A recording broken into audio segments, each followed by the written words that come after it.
Bonjour à tous et bienvenue.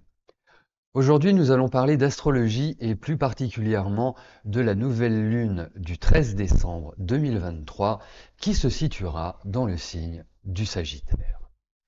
Alors, juste avant de rentrer dans le vif du sujet et de voir quels sont les aspects de cette nouvelle lune, rappelons ce qu'est une nouvelle lune et ce qu'elle symbolise en fonction de sa position en signe.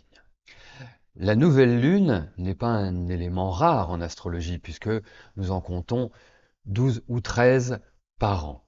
Elle se produit lorsque le Soleil et la Lune se retrouvent dans un même signe au même degré. Et là, elle se situe dans le signe du Sagittaire. Et donc, que représente le Sagittaire? Le Sagittaire représente l'idéal, l'aventure, la découverte, la tolérance, les voyages, la liberté, la philosophie. D'une certaine manière, c'est nous porter à la réflexion supérieure, à la réalisation de nos idéaux profonds et à nous interroger sur notre existence. Nous devons nous élever, nous surpasser, regarder au-delà de notre champ de vision habituel. Cela peut concerner, par l'intermédiaire de Jupiter qui a la maîtrise du Sagittaire, les démarches officielles, les démarches administratives, la loi, les contrats, la communication avec ce qui représente une autorité. D'une manière générale, une nouvelle lune nous porte à agir, à démarrer de nouveaux projets, à nous lancer. Vous le verrez, les énergies sont montantes et nous offrent des opportunités d'accomplissement selon bien évidemment la position de cette nouvelle lune dans votre thème et des aspects qu'elle va générer. Allez, entrons dans le vif du sujet et voyons ce que représente cette nouvelle lune du 13 décembre 2023, donc les forces en présence.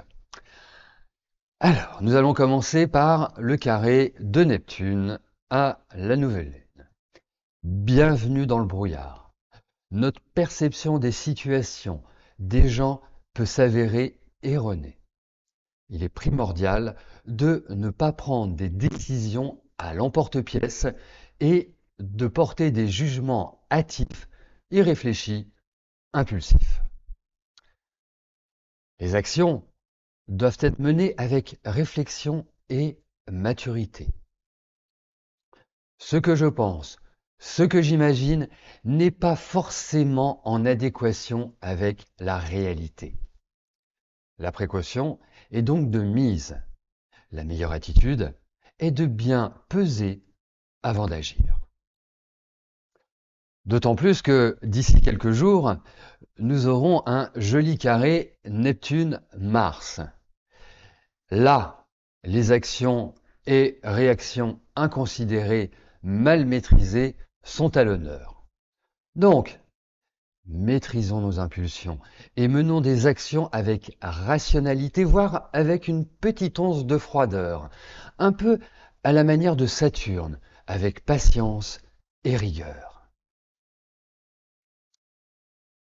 Nous avons également un septième carré entre Jupiter, qui gouverne le Sagittaire, et la nouvelle Lune.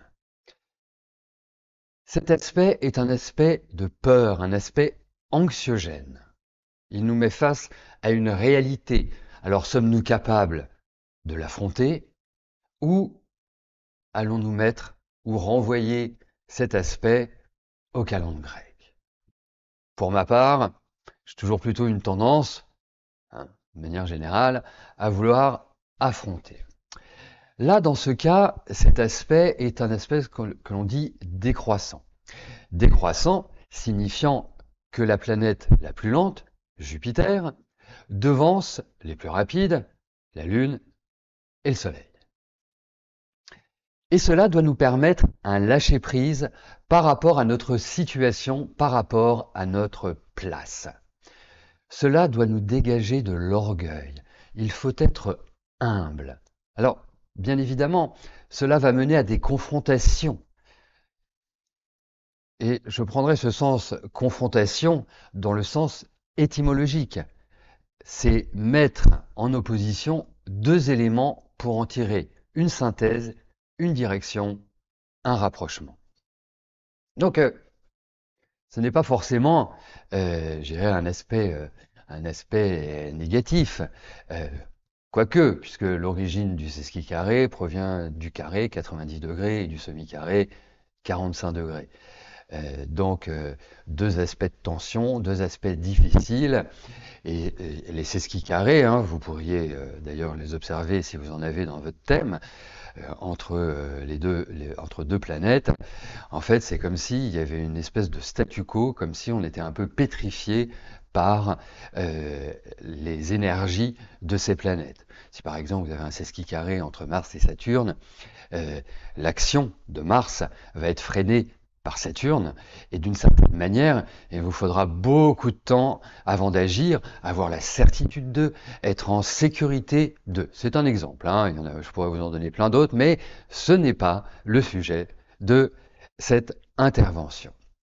Alors, pour terminer sur les aspects planétaires, nous avons également un trigone Jupiter-Mercure, lui-même sextile à Vénus. Donc ça, c'est un aspect extrêmement bénéfique qui peut ouvrir à des coups de chance, qui peut ouvrir à des rencontres.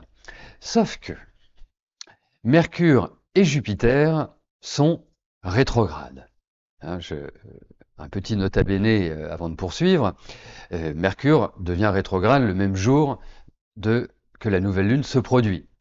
Ce qui veut dire que on va avoir quand même certaines variations en communication, mais vous le découvrirez très rapidement lors de mon intervention de Mercure rétrograde, qui tombe le 13 décembre et qui va couvrir toutes les fêtes de fin d'année. Mais bon, bref, pas d'écart. Revenons à cet aspect de Jupiter, Vénus et Mercure. Alors, Mercure et Jupiter sont rétrogrades. Donc, cela, bien évidemment, reste positif, mais peut donner une espèce de satisfaction immédiate qui peut se révéler d'ici quelques semaines comme moins positive que prévu. C'est également une excellente période pour retrouver notre authenticité, pour ne pas jouer avec les sentiments par une communication manipulatrice. Voilà pour cette nouvelle lune qui, je dirais, n'est pas une nouvelle lune qui peut porter en elle une certaine violence, mais qui génère, si je fais un résumé, qui génère quand même d'une certaine manière un flou artistique et qui ne nous permet pas d'avancer d'une manière logique, d'une manière déterminée. On navigue un peu à vue, hein, si vous le voulez bien. Donc, soyez rationnel, soyez factuel. Et j'adorerais vous dire suivez votre intuition, mais Neptune étant la planète de l'intuition, votre intuition peut être faussée. Donc, soyez prudent. C'est le meilleur conseil que je puisse vous donner. Voilà, je vous remercie de votre attention. Vous pouvez me retrouver sur mes sites www.maisonmillet.com ou sur www.émissiondevoyance.com. J'ajouterai que j'anime tous les jeudis sur Instagram, l'Instagram de l'émission de voyance, une émission à 13h30 au cours de laquelle je réponds en direct et gratuitement à vos questions. Notez aussi d'ici quelques jours de retrouver l'interprétation de la rétrogradation de Mercure pour cette fin d'année. D'ici là, écoutez, portez-vous bien, préparez bien les fêtes, n'hésitez pas à partager, hein, cela peut aussi rendre service à ceux qui vous entourent, à ceux que vous aimez. Et je vous dis à plus tard, merci, bye bye.